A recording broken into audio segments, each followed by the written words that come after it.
My name is Laura Bennett. I am 32 years old. I am married, and I am a mother of 2 children.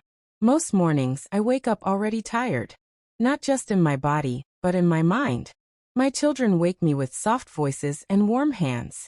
I smile for them, even when my head feels heavy. My husband leaves early for work. He kisses my forehead and tells me to have a good day. His voice is gentle but rushed. We both work. He works long hours at a factory outside the city. I work as an office assistant in a tall building downtown. By the time we return home, words feel expensive. We are not angry. We are simply empty. Dinner is quiet. The children talk about school. We listen. After they sleep, the house becomes silent. Sometimes we sit together. Sometimes we don't.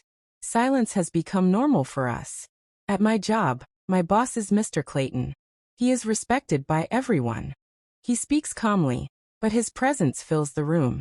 From the first week, he trusted me with extra work. He said I was reliable. He said I was different. Almost every evening he asked me to stay late. Deadlines, he said. Urgent files. Important clients. I believed him. I stayed. While others left, I remained. Typing documents. Sorting files. Watching the office lights turn off one by one. Watching the clock move slowly. I told myself this was responsibility. I told myself this was part of being strong. On the bus ride home, I often stared out the window. I thought about my children eating dinner without me.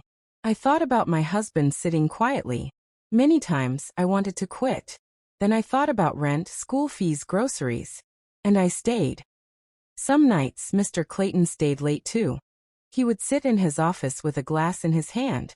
He talked about work, about stress, about trust. He said I was the only one he could depend on. Sometimes he drank too much.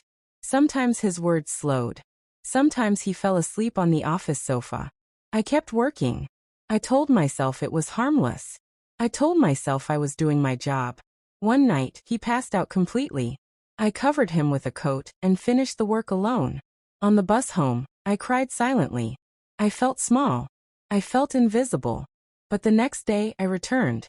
A week later, he called me into his office. He closed the door. He said there was a 3-day conference in another city. He said I had to go with him. My heart dropped into my stomach. I said I needed time. He nodded. Then he mentioned a promotion, a raise, recognition. Those words felt heavy. They pressed against my fear until it went quiet. That evening I told my husband. He listened carefully. He nodded and said it was good for my career. But his eyes did not smile. The conference hotel was large and cold. Meetings filled the days. Company dinners filled the nights. I felt far from home. On the second night, I drank more than I should have. I was thinking about my children. I was thinking about my husband. I was thinking about how tired I was of being strong. I remember standing. I remember feeling dizzy. I remember Mr. Clayton smiling. Then my memory breaks. I woke up slowly. The room was quiet. The ceiling was unfamiliar. Fear rushed through my body like cold water. My heart beat fast. My hands shook. I checked my clothes. Everything was still on. The door opened. Mr. Clayton walked in. My body froze. He spoke softly. He said I fainted.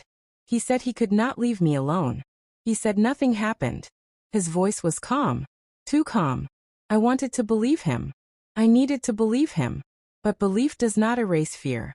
Fear stays in the body. When I returned home, something inside me had changed. My children hugged me tightly. My husband stood behind them.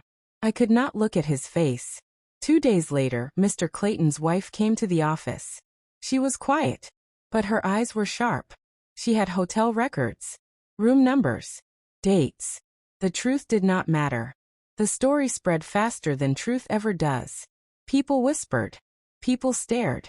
The office felt smaller. That evening, my husband did not come home. One night passed. Then another.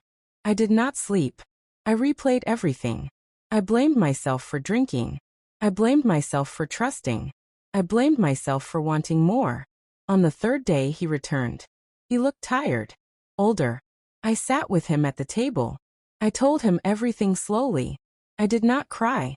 I did not shout. I only spoke the truth. He listened. Then he stood up and walked away.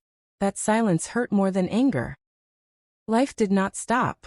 It moved forward quietly. My husband stayed, but something inside him closed. He spoke less. He avoided my eyes. We lived in the same house, but not together. At work, Mr. Clayton resigned quietly. No gouvier. No explanation. His marriage suffered. So did mine.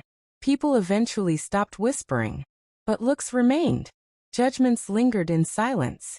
At home, my mother-in-law visited often. She said nothing. Her eyes said enough.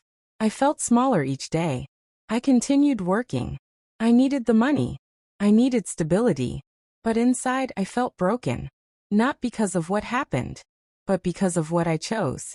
Some mistakes are not about actions. They are about choices that look harmless. I wanted recognition. I wanted to feel important. I wanted to feel seen.